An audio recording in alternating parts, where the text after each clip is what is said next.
What's going on, guys? It's Cimoooooooo. So today I'm bringing to you my top 5 competitive budget decks for the June 2021 format. Some people just can't afford playsets of Pot of Prosperity, Triple Tactics Talent, Forbidden Droplet. Hell, some people can't afford a single copy of one of these cards. And so for today's video, we're going to be aiming to show you 5 budget decks that you can build for about $100 to $150 US. That's main and extra deck included. Now, that may sound like a lot, but when you compare that to the fact that some top tier strategies are going to run you $500, $600, $700, maybe $800, you're going to be getting these decks for a fraction of the price, but they are going to give you a ton of bang for your buck. And if you're looking to pick up any of these decks as a result of watching this video, be sure to use my affiliate links down in the description, because using code Cimoooooo5 will save you 5% off your purchase, so you can save even more money to play Yu-Gi-Oh on a budget as best you can. So without further ado, let's go ahead and get into the decks. So kicking things off with number 5, we have a deck that's a bit of a meme, but there also is some validity to this, and I'll explain. But that deck is Mystic Mine. Now, I know what you're all thinking. Yes, Mystic Mine burn, ha ha ha, there's no way that this is good. Now, I would agree with you normally. However, the format we're going to be going into is going to be very combo deck heavy. Look at Dragonlink, look at Drytron, look at even TriBrigade Zodiac is a bit of a combo control deck of sorts, and all of these decks have something in common, and that is the fact that they can easily lose to a Mystic Mine, because none of them are really playing out in the form of spell or trap removal. TriBrigade Zodiac is absolutely tearing it up over in the OCG, and one of the ways that people are adapting to this is the fact that one of the biggest weaknesses of the deck is that it doesn't really have a lot of negation for spell cards specifically, and so that's why you're seeing a lot of players in the OCG actually teching a card like Mystic Mine in their main deck, whether they're playing a deck like Prank Kid, or if they're playing Sky Striker, or even Drytron. So even the combo decks have gone out of their way to start playing Mystic Mine to combat the TriBrigade threat. Now, obviously that doesn't necessarily mean it'll translate perfectly here to the TCG, but again, if you look at a lot of the top strategies here, and if you can find a way to stick a Mystic Mine, especially for that game 1, you can almost guarantee that you're actually going to win, because these decks just don't have native outs to the card. Now, obviously it's a gimmick, right? And obviously when you're going into games 2 and 3, things are going to change significantly, because a lot of these decks are prepared to go up against slower control decks that are looking to play a lot of spells and traps, and so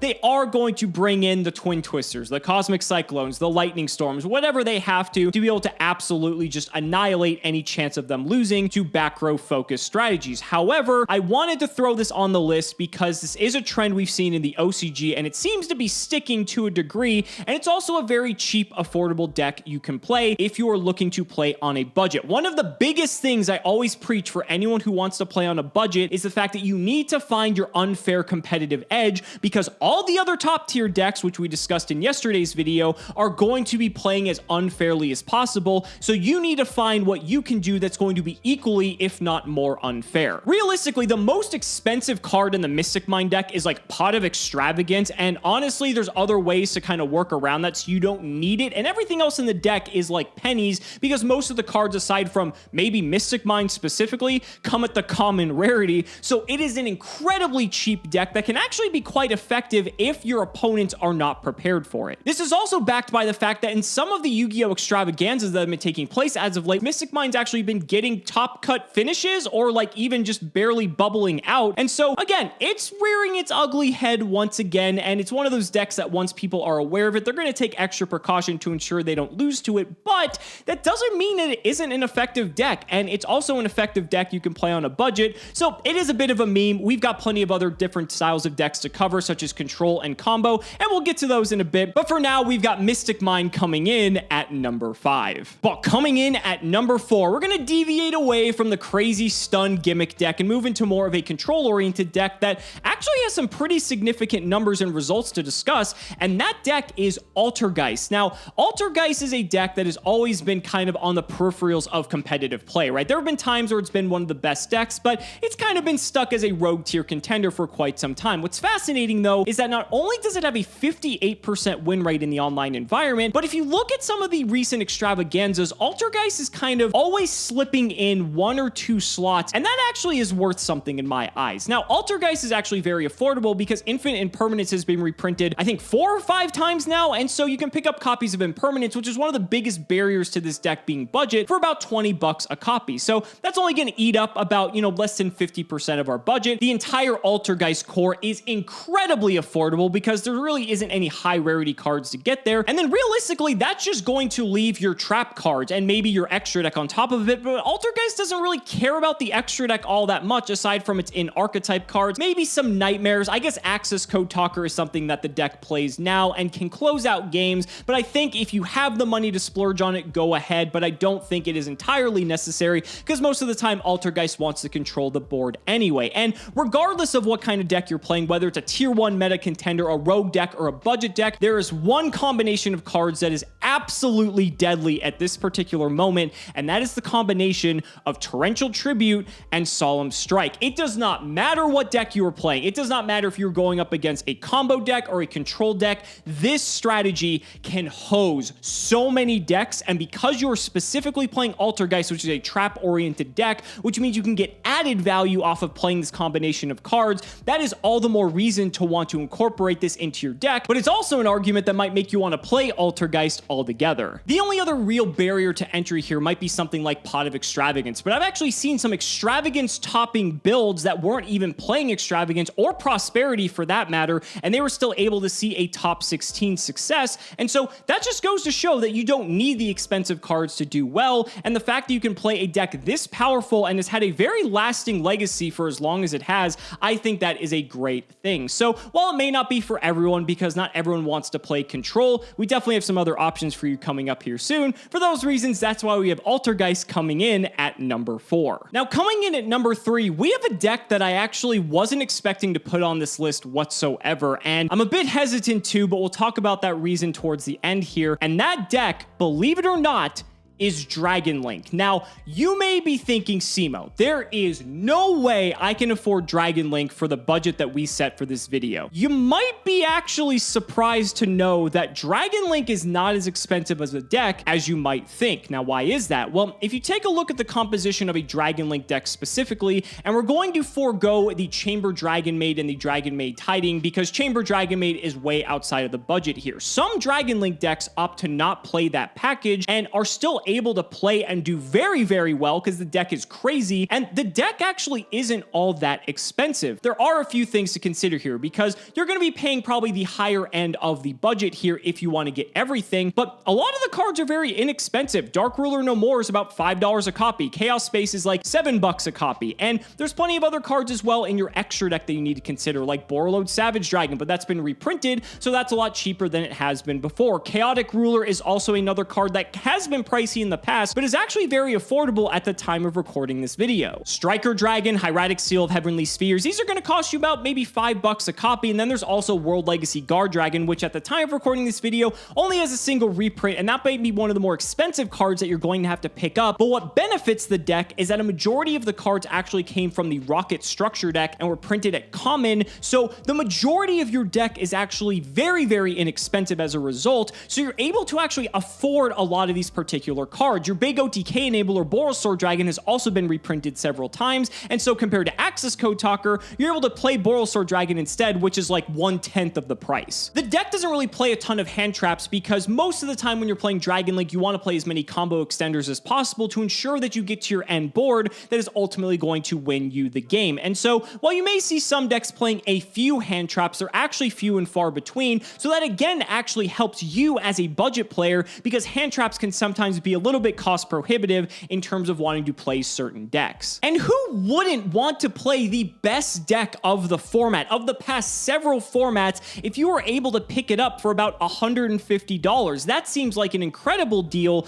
but the one thing I will warn you about, and this is a very, very big warning here, is that we have the July ban list coming up not too far away from now, and if there's a deck with a target on its back, it is Dragonlink specifically. So I would highly caution against doing any sort of investing with this deck because I have a very good suspicion that we are going to see one, if not several pieces of this deck hit, which means if you invest in it, you might get some fun out of it for a month, but it may not be playable once we get to July. So if you want to play on a budget and you're very conservative with your money, you have to take these things into consideration because banlist season is very volatile. We don't know what's going to happen. Maybe Dragonlink will come out unscathed because that's what happened last time, and I was basically almost making this exact same claim that Dragonlink could very well be hit, and it did, but it still ended up being the best deck anyway because they only hit one of the most unfair cards in the deck. So just be mindful that anything you might purchase is potentially up to get hit, but a deck like Dragonlink that's been terrorizing the format for the last several months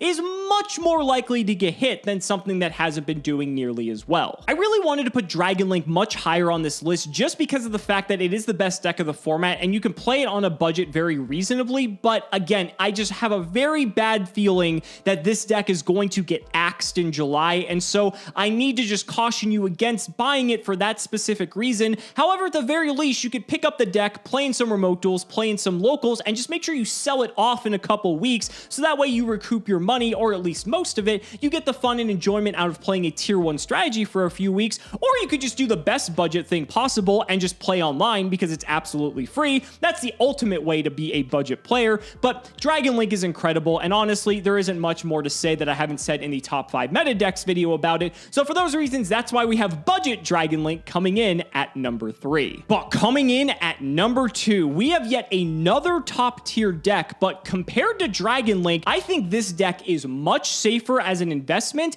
and this deck could actually go up in price because some of the cards have yet to be reprinted, and that deck is TriBrigade. Now, we have talked about TriBrigade in the budget videos, I would say for the past couple of months now, and TriBrigade has actually gone up significantly since some of those other videos. The price of Fractal has gone up, but this deck isn't out of the range for budget players just yet, and with the release of Lightning Overdrive, with the release of Bear Bloom, which is going to take this deck to the next level, if anyone's paying attention to the OCG, this deck is just terrorizing their format entirely, then TriBrigade is a budget deck that you might want to invest in now, because this is a deck that may not be a budget deck for very much longer. Again, we talked more in depth about this deck in my top 5 meta decks video, but just as a quick reminder, this deck is so powerful because it's so efficient with its resources, and most of the cards actually come at quite low rarity. Now, you may not be able to afford the Zodiac component of the deck because that does require you to invest in a copy of Zeus, but even just playing the deck pure is perfectly fine. You just miss out on that little bit of extra reach by being able to load your graveyard with a bunch of Zodiacs to then go into any of your big TriBrigade plays. I guess you could theoretically just not play Zeus and still be able to play the Zodiac cards since they're all very inexpensive comparatively, and like I said, you are going to have to pick up stuff like Fractal because that card only has a single printing at the time of recording this video.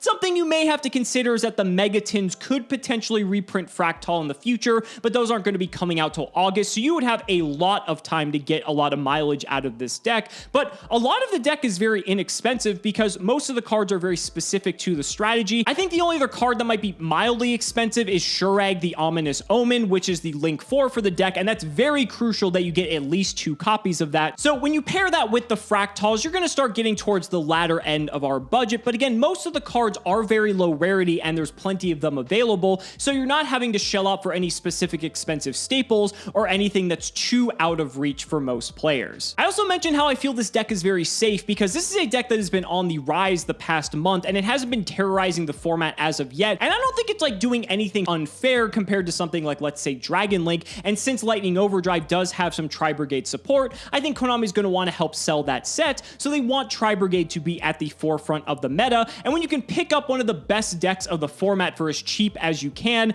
I think that is just incredible. There's only limited quantities of so many of these specific TriBrigade cards, especially the higher rarity ones like Shurag and Fractal, and so if that's the case, you're going to start to see these cards escalate very quickly, so you're going to want to get in now before this deck no longer becomes a budget deck and won't be included in this video. The deck's an absolute blast though, it's a ton of fun, it's super mid-rangey, and it's just a nice overall deck that people would really enjoy. It's also a bit linear too, so it's not too difficult to learn what you're really trying to accomplish. So for those reasons, that's why we have TriBrigade coming in at number 2. But that's going to bring us to my number 1 competitive budget deck of the June 2021 format. If you haven't already figured it out, this is like the reigning champ when it comes to budget decks. It's Virtual World. Now, Virtual World's a deck we haven't talked about too much ever since our budget deck video from last month. However, However, this deck is still absolutely tearing it up. It has like a 59% win rate online. It's in like the top 7 decks played right now. It's just under all of these top 5 decks that we talked about in the top 5 meta list, especially when you count like Eldritch and Dinosaur and all that. But Virtual World is actually still going very strong right now.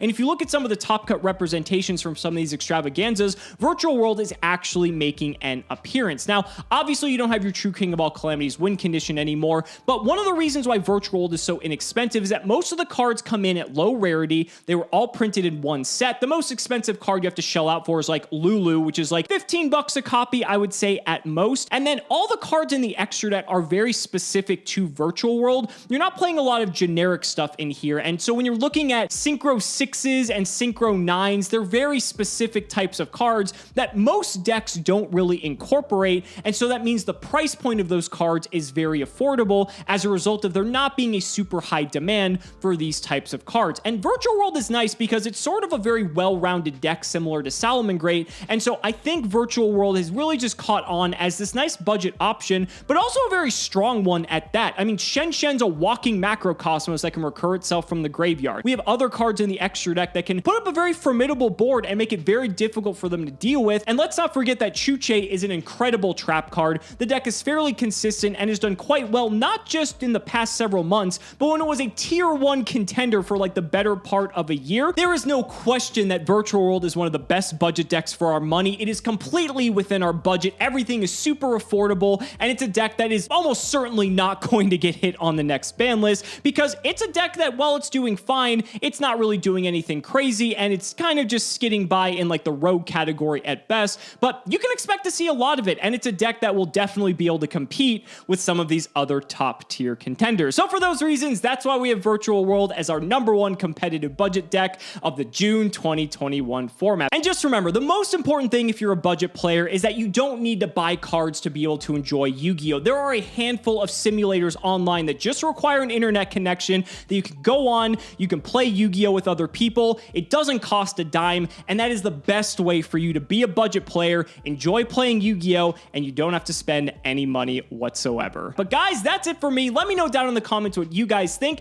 I'd really love to hear your thoughts. Thank you all so much for watching the video. Be sure to like the video as always, subscribe to the channel for more amazing Yu-Gi-Oh! Content. Be sure to use the affiliate links and code Cimoooooooo for 5% off so you can save even more money by purchasing any of these decks. And if you found this video informative, be sure to support me on Patreon for exclusive early one-day access to both the Yu-Gi-Oh! Progression series and the history of Yu-Gi-Oh! Thank you so much again, and we will see you next time.